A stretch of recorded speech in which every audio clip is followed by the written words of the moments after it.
Hi everyone, thanks for stopping in today to see what I am up to. And today is part 2 of the Q&A that I don't know when that went up, maybe last week or so. Honestly, I don't remember. Pardon my appearance today. It's just a lazy day. Just didn't feel like doing my hair. It's so easy just to throw it up and not worry about it. That's why I like to keep it in the wintertime a little bit longer. This way I have options. So without further ado, we're going to get right into where we left off with the first part. And I ended on a subscriber's 2-part question. So I answered the first part and I went to answer the second part, and then the camera died. So I figured I would just start with the second part of her question. And she says, your hair always looks so nice. What are some of your favorite hair products? I love Matrix, Biolage, trying to think what else. I love the Guy Tang shampoo and conditioner and products we got in the AIA beauty bundle. I love the Truss Professional products we just got in that box last month. Phenomenal shampoo and conditioner. I have not tried any of the other products, but I'm excited to try the hair mask. You know, the day of or the evening of, you know, me washing my hair just to see what that's all about. But that was phenomenal. I have the Sol de Janeiro shampoo and conditioner. That's very nice. I like it, but more for me of like a spring summer scent, because it smells, it reminds me of like the beach in the summer in the tropics. I mean, you could still use it in the wintertime, and I have. Just to get that aroma, and it takes you, you know, to a happy place, especially if you have cold and snow or rain. But I prefer to use that in the summer. But I'm loving the Truss Professionals that we just got. Very, very good. And it was a huge bottle. That shampoo and conditioner will last me 6 months, a year, because I don't use it every single time. I don't put much else in my hair. I always put in a leave-in conditioner and like a heat protectant. I love It's a 10, and you can find that all over the place. I've seen it in Target. I've seen it, you can obviously get it on Amazon. You can get it in pretty much a lot of the hair salons. Just everything's in there that is okay for your hair. Even though I condition my hair in the shower, I still like to put a leave-in just for that little extra, and always a heat protectant. I usually shower and wash my hair in the evening before bed. So I usually just dry my hair. Low heat and low blower, so that it's not like this forceful hot air coming out my hair. And this is I'm coming to bed. I don't generally do anything else with it that evening. You know, the next day I'll flat iron it or quick, you know, put a few curls in it or something like that. But when I flat iron my hair, I don't flat iron every single piece of my hair. My hair would be flat and lifeless if I did that. I never like flat iron the top section. I start like midway and flat iron just to give it some shape.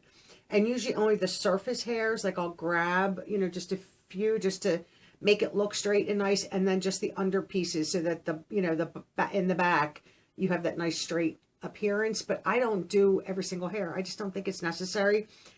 The less heat you can put in your hair, the better. So thank you for that question. The next question is where I'm looking down because I have the questions down below the camera. So I'm sorry if I do that. Where do you find the boxes you order for the unboxings, and why have you chosen the ones you have? Word of mouth, other YouTube channels. I search the internet. I look at Cratejoy just to see what's out there and what's available. Am I interested? Sometimes I try to get like the first one in PR before I would even consider ordering it to see if I like it or not. Price point is always a factor for me. I don't want super, super expensive boxes each month. I would rather have 2 $15, $20, $25 boxes than 150, because it's 2 different companies, might give 2 different types of products. And I just think being on a budget is always a good thing with boxes, especially if you do as many as I do. So I would rather get, you know, 2, you know, halfway decent boxes versus the one that might be maybe a little bit better or still be good, and get the same and get more products by getting the 2 boxes, if that makes sense. But I'm just on the internet looking around. You know, my sister will every once in a while send me some suggestions. You know, my one girlfriend will, you know, text me, you know, she saw this, are you interested? And, you know, I never turn down a suggestion. You know, you can post any suggestions you have in the comments. Doesn't mean I'm going to get them, because, you know, a lot of them, you know, I have seen and looked at and considered and maybe decided not to get them. I'm not really big into Etsy, Poshmark, mystery type boxes, because I've seen such hit or misses with them. And I'm not willing to spend, I mean, and they're expensive. I'm not willing to spend $50, $100 on a mystery box that I don't know the seller. Could get a bomb of a box. I would rather get a mystery box from a brand that I think would stand behind their mystery box a little bit more. I know I'm getting, you know, like the Hank and Henry box. I know I'm getting a good brand product. Whether I like everything or not is a different story, but at least I know I'm getting good product, good brushes, things like that. So always leave your suggestions. I always will consider them. And if I have not looked into it, I will look into them. You know, I cancel stuff and bring new stuff in all the time just to keep things fresh. Certain ones will always be staples and will always be here. But so I just, like everybody else, YouTube, the internet, Cratejoy is a great place to go look, because they have probably thousands of subscription companies on that one site. So it is easy to find what you're looking for there. Excuse me here. I'm still not feeling well. My nose is running. My throat is scratchy. I don't know what is going on there.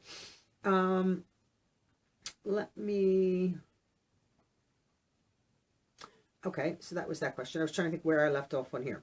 Out of all your subscription boxes, which one is your favorite? I mean, the one you look forward to the most. And that's always going to be Boxy. I answered this in the first part, and I don't mind answering it again. It's always going to be BoxyCharm. I love the base, premium, and the Luxe box. And that's always the one that I'm most excited for. But lately, I've been super excited to get Selfie Box. $25 box, 5 products, and they're always very good products. Never a product that I couldn't use. Whether I choose to keep the product or not is my business. But they're always good products that I could keep all 5 and use all 5. A lot of times I share some of them, because if not, you wind up with too much product. If you could share one great lesson you've learned, what would that be? I think in life in general, you know, just to try to be a kind and compassionate person. You know, we're human. We make mistakes. That's just part of life. If you learn from them and try not to repeat them, that's always a good thing. But just try to be kind and compassionate, just with everything, every aspect. I think that's a lesson that I've learned throughout my life. I don't think you get anywhere being mean and nasty. You know, that karma does come back to you. So I'd rather good karma come back than the bad karma, if you know what I mean. Let me see. Next question. How long have you been on YouTube? Well, I think 2012 is when I opened my channel. I didn't use it for YouTube, for unboxings. I started my channel to let my nephews use it, because they were not old enough and they wanted to record, you know, Minecraft and all that good stuff and share it, I guess, with some of their buddies, or just to say they did it, and I let them do it. I had their, you know, father's permission, so it was not a big deal. They're all on private. Those videos are not on my channel any longer, but that's when I started, and I'm trying to think. I started in 2018, so 2 years. You know, this summer will be 3 years on YouTube, and still loving every second of it. In dealing with customer service, which subscriptions had the best and which had the worst? Out of all the ones I have purchased or received, Julie Box, the worst. The Box by Fashionista, the worst. I'm trying to think. You know, just ones that were just horrible, you know, yes, oh yes, you know, out there ripping people off, and, you know, so, and then their customer service was not like the worst, but it was clearly not the best. I also don't think the customer service for Slay Glam Box is all that great, personally. Their products are very good in their subscription each month, but I don't care for them as a company. So they're the worst. The best, Selfie Box is very good. Splendies is very good with customer service. Ipsy, I would say, is 50-50. I see people all the time complaining about BoxyCharm. I have never had a problem with them. I email them if I have an issue and patiently wait and get a response. And usually any issue that I do have is resolved pretty quickly. But I would probably say out of all of them that I've had to deal with, probably Selfie and Splendid so far are some of the, I mean, I really haven't had to overly, Splendid's I don't think I've ever had to use, but just the company itself is very nice, the people that run it. But I would say they're probably the best so far. Next question, I love this one. Do you love cooking? Yes, I do. I didn't cook much prior to all the lockdowns and staying home. And we honestly have not been to a restaurant at all in 2020 and won't go. I don't need to subject myself to that. We've only done, I think, a restaurant takeout once in 2020. And like we ordered pizza a few times, whether for delivery or went and did pick up throughout 2020. But I cook every single night and enjoy it. I didn't cook, like I said, I didn't cook much really prior to all this stuff. But through 2020, 6-7 nights a week, yes, I'm cooking dinner. Now, breakfast and lunch, people are on their own. People aren't here, stuff like that. But dinner, I cook dinner every single night without fail. And I love it. I think it's fun. I've learned a lot more because it is fun. I think you learn more when it's just a task and you do it because you have to. You have to eat. You have to feed your family. Then the joy is out of it. But I actually am enjoying the cooking part, and I love to bake also. I just find that so much fun, just because the end result is all these good cookies or cakes, all that good stuff. The next set of questions, I think this person has 3 questions. 1, 2, 3, yes. Who are all there in your family? My mom, myself, and I have 3 other siblings, an older brother, then comes me, and then I have a younger sister and a younger brother. I have 2 pets. That's my immediate family. Are you feeling better now after the surgery? Oh, you must be talking about my knee surgery. Yes and no. I think my knee is going to be as good as it's going to get. Honestly, did lots of PT and physical therapy. I just, I definitely saw some improvement, but it just started to get a little crazy. Too many people in there and all that goodness. So I just stopped going. I was just like, I'm not going to be in a room with a therapist, a therapy assistant and like 5, 6 other patients doing therapy. It wasn't that big of a room. So it started to feel like it was closing in on me with too many people, or somebody coming in for PT but bringing their entire family with them. Leave your family home. You're an adult. Come to therapy. I wouldn't even imagine bringing my entire family for physical therapy. I would go by myself. One, I would love the peace and quiet. And I'm an adult. I'm a big girl. I can go to PT by myself. I just don't understand that sometimes. I mean, if you don't have a choice because you have to go to therapy and you have to bring your child with you, yes, I understand that. But to bring other adults with you, I don't get that reasoning. Maybe a first visit or a consult, maybe yes. But other than that, so it started to get too crowded in there with the pandemic going on, and social distancing wasn't able to happen anymore. So I stopped. I have noticed the last week or 2 that I've been having some issues with my knee. I mean, there for a couple of days, every step I took, it felt like it was pulling and hurting again. My knee swelled up, and that could just be weather related. Maybe I stepped wrong and things like that. But overall, it's fine. I'll survive. And if I have any issues, I'll just let my orthopedic surgeon know. That's not a problem. Third question is, which dog breed do you have? Oreo that you see in my bully make is a miniature poodle mix. She is a rescue. And my other dog, Patches, who lost her eye in 2020, she's a Shih Tzu and miniature poodle mix. 2 great dogs. I love them. Got them years apart and fell in love with both of them the minute I saw them. And they actually look like siblings because they basically have the same coloring. But, we've had 2 dogs for such a long time that can't imagine not having them. Some days I wish I didn't have any dogs and peace and quiet and not have to get up 3 a.m. because a dog wants to go out, and then 2 hours later the other one wants. I'm like, oh my goodness, no wonder why I'm so tired all the time. No matter what time I put them out, you should try to get in bed like around 12-ish to settle in. I don't go to bed at 12, but just to get in and relax and wind it down. get them outside, do their last, business before I want to get in bed, and never fails. Somebody always wakes me up with something.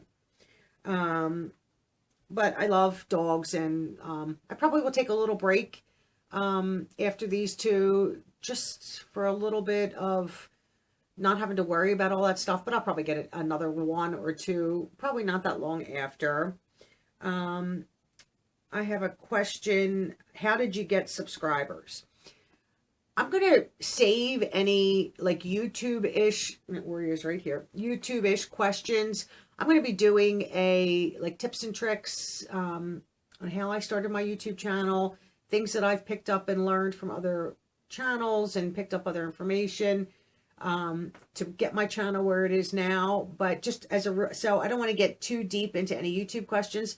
But basically, in the beginning, I was searching out channels, small like I was, a couple hundred subscribers, watching their videos, subscribing. They were coming over and do the same for me, but I never did too many at one time. This way you could keep up and follow them, because if you fall off and don't watch someone ever again, YouTube's going to take their subscription from you away and your subscription to them away. You have to stay active with YouTube, or else they'll unsubscribe you. You could be as active every day watching a channel and they'll still unsubscribe you. So there's no rhyme or reason, but you really have to stay active with the channels that you watch in order for your subscription to count.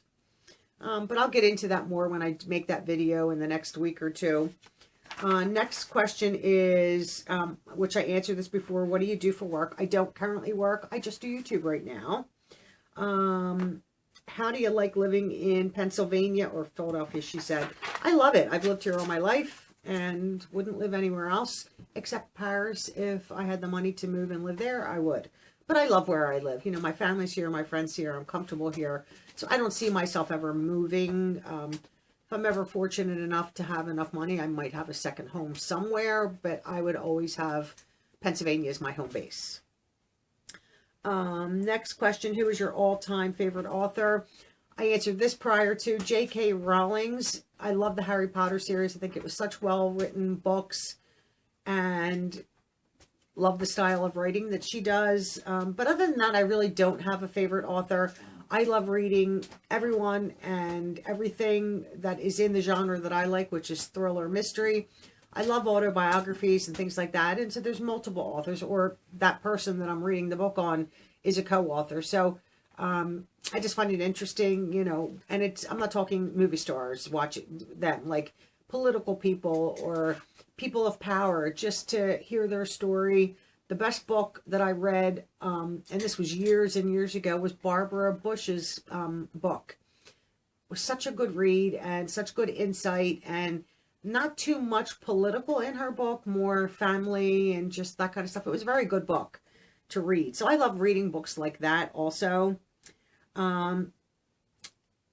This is, what is your favorite subscription box out there out of all the ones you receive? Answered that just not too long ago. BoxyCharm, all three boxes. Excuse me. If I had to pick one out of the three, it would be the premium, the luxe, and then the base, as if I had to pick an order with that. Next couple questions. We hear your dog once in a while. I'm so sorry. So, she was going to get started on this video. She's over there playing right now and making some noise. She needs my full attention all the time. Now, she was laying there sound asleep until I put the camera on. But she's like a child. The minute you got on the telephone, that's when they started asking you questions. She's no different. What pet or pets do you have? I have two. I just spoke of the breeds a little bit ago, Oreo and Patches, and love having them here. And every once in a while, Patches would sleep over my sister's house with my niece. My Patches loves my niece loves Patches. I mean, my whole family does, but they have a special bond.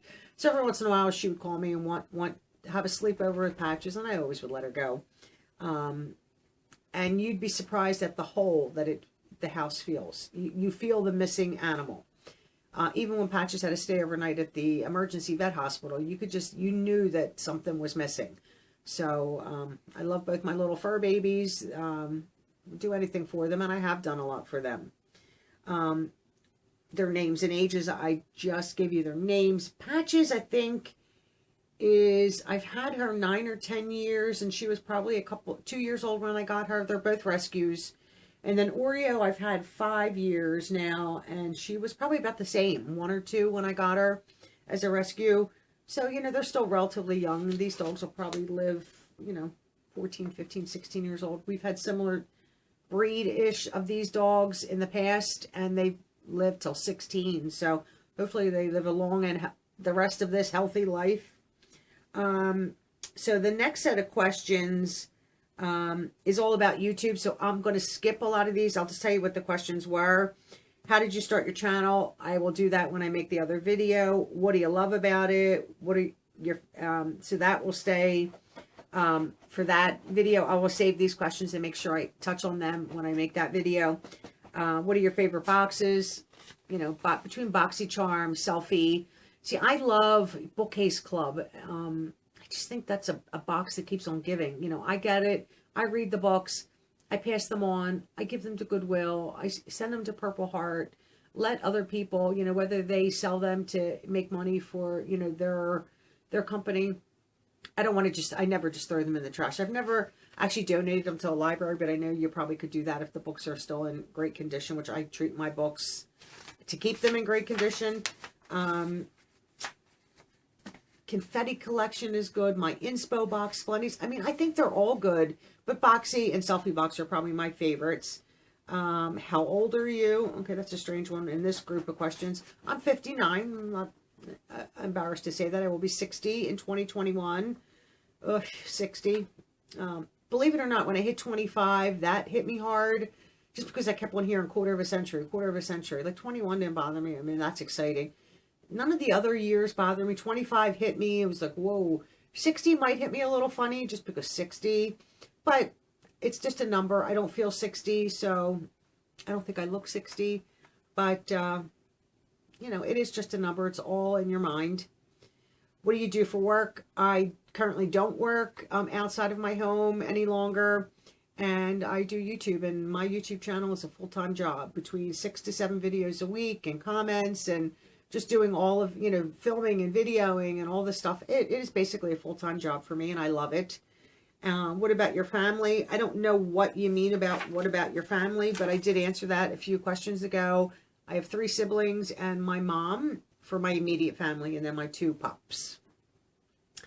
We have a 2 more questions, I think, and that's it for this one. So, how do you keep up with all the boxes? That can be a chore each month. Like I'm still missing 5 boxes that never came in December. And just not that long ago, I was on there tracking them, thinking, where are they? One's going to be delivered tomorrow. One of them, I'm not sure. That might be coming this coming week also. And 3 of them are like sitting somewhere. One is still in California. One is in New York. Selfie box, I didn't get. That's still hanging up in New York. My Face Story is still hanging up in California, which they come from California. Selfie comes from up that way in New York. Bolzano, I'm trying to think if that's moved. I'm not really sure about that. And then Confetti Collection will be coming for me. This is Sunday, on Monday. And I'm trying to think what the other box is that's I'm still waiting on. There's another one that hopefully I'll get soon. What I do, and I'll just quickly show you in my little calendar book if I can. Let me see. And I'll show you in this. I can show you in this one. Here, okay, so this is like, I have a date book, and there's a column here for notes. Yeah, notes. I don't use it for notes. I list, trying to think if I did it for January. Yes. So you can just get a quick glance. I write all the boxes down that I'm supposed to get that month.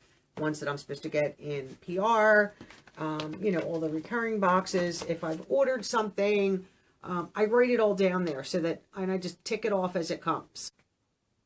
When I usually get my boxes in each day when they arrive, I always date my boxes like on the shipping label. This way I know when they arrived, and I generally film them in the order I received them. And I'm usually very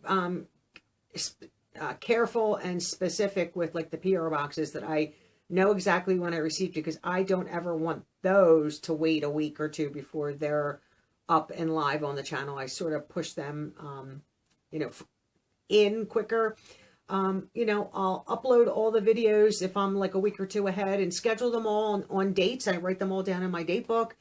And if I get a PR package and I want to put it up on Wednesday, you know, I just move. It takes seconds to move a video that's already slotted for that day and time and move it to a following day, and just keep on juggling stuff around. I find that easier. Then I don't have to be in YouTube Studio and uploading. I find uploading during the day for me is horrendous. Videos take so much longer to upload. I love uploading my videos in the late at night.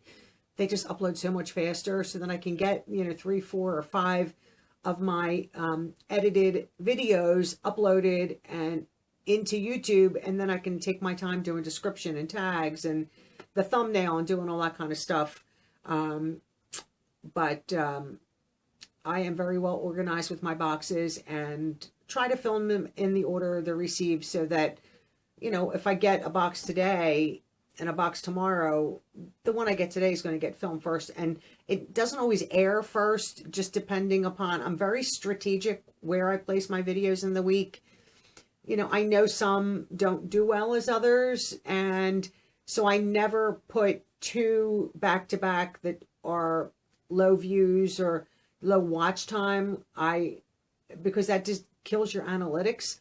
So I try to put a video that does well so that my analytics are here. And then if I do like a bookcase club, it just comes down a little, but the very next day I'm right back up because I have a strong video. And then I might put one that doesn't perform as well, so that I'm never dropping straight down and popping back up. Like, I'm pretty much staying pretty even in the analytics. And I strongly believe that that helps. So I really do think about where I place videos. Sometimes when you get a box in PR or a collab with a company, you know, they want it up a specific day. And, you know, sometimes I can accommodate, and I'm always honest in saying, you know, I cannot put it up then. It has to go the next day. And companies usually don't have a problem with it. But if you ever get a box in PR, keep in communication with the company. Let them know that you've received their box, that you're filming and going to be uploading the video, and when the video is going to be on your YouTube channel. Send them a link so they can watch it once it is up on your channel. Send them a link to your channel or the video. I've only had one collab with a company that they wanted to pre-approve my video, which was Globin, which I am perfectly fine with. And I sent them the URL for the video. They watched it, approved it right away, and then I let it go and it aired on the channel. But we'll get into more of that stuff with PR boxes when I do my YouTube video. So that solves that one, answers that one, I'm sorry. And then the very last question I found to be a great question. I mean, they're all great, but this one specifically, she wanted to know if you can use the price of the box as a write-off or a business expense on your taxes. Absolutely you can. If you're monetized and you have income from YouTube, you have expenses to counteract the income, so why not utilize it? I have not done that yet. I will be doing it for 2020, you know, the taxes that are due next April or whenever they make them due, if they extend it. But of course I'm going to be doing all that. We use TurboTax, and whatever I'm allowed to do, I'm going to do. But you can most definitely write off expenses for your YouTube channel if you're making income, if you have income. If you don't have income, I don't know if you can write off expenses. I'm not sure, you know, if I have to have a business, like all that kind of stuff. But I know I can. This is, you know, YouTube can be slightly different than if I was selling a product. You know, all my shipping costs are write off. It's all part, you know, it's all part of the channel. So a lot of stuff can be written off. But like I said, I'm not selling a product. Like, I'm not making something and selling it. It's a little bit different with YouTube. So I'll see how it goes. But as far as I am aware, yes, absolutely you can. So that was the very last question that I had. And I wanted to, you know, get part 2 filmed and up this way. You know, I don't have that. And any other questions I get, a lot of times I just answer them right in the comments. I might do something like this, you know, maybe another 6 months or something like that if there's more questions. But I'll let you guys know if I'm going to do another Q&A for you to ask questions, and I'll be more than glad to answer them. Like I said, I will be doing like a video on, you know, the tips and tricks on how I started a channel and what I've learned throughout the last 2 years. I was also thinking about doing a video, and I wrote down some notes just to see if maybe I'll throw this one by all of you to see if you're interested in me doing a video like this.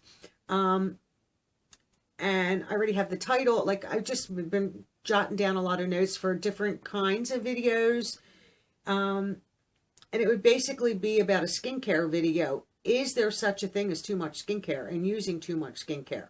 So I was wondering if you guys would be interested in seeing a video like that, because I am a strong advocate for skincare, to have a good skincare routine every day and every night. Skincare before makeup. If you don't have a good surface to put your makeup on, your makeup's going to look good, but why not have it look great by having a nice, smooth, great surface to apply it all to. And you don't have to use expensive products to have a good skincare routine. So if you're interested in me making a video like that, that one might take me a little bit more time, because I will do a little bit more research into that. But I'm not going to get into the technical side for that. There's plenty of dermatologists and estheticians out there that have made videos with all the know your pH of your skin, and is it this, and read, like, I'm not going to get into all that, because there are videos made out there already. I'm going to get more into like the everyday person side of it. You know, I receive a lot of skincare, and do I just pile it all on and try it and see what happens? So if you guys are interested in a video like that, let me know down in the comments, and I'll be more than glad to gather my thoughts on it and gather some products so that I can show you some of the products, and good or bad, and maybe share something like that with you guys. And these, you know, a couple of them are expensive skincare items, but I got them in boxes. I did not buy them. So that's also an advantage to all these boxes. You get some great products inside the box that you might not ever buy or ever know of, but because you receive it in a box, you try it. So I have found some great skincare products from all these boxes in the last 2 years. So I appreciate all of you sticking around and asking the questions and having me answer them. I hope everyone is doing well and staying safe and is happy. And once again, Happy New Year to all of you. Welcome to all the new subscribers that have come in. My name is Maureen. I'm happy to have you. Leave me a comment down below. Let me know you're new so that I can properly welcome you. And if you have a YouTube channel, let me know, and I will, you know, go over to your channel and watch some videos and subscribe to you. You're supporting me. I will most definitely support you back, and then I'll add you to my list of people to watch.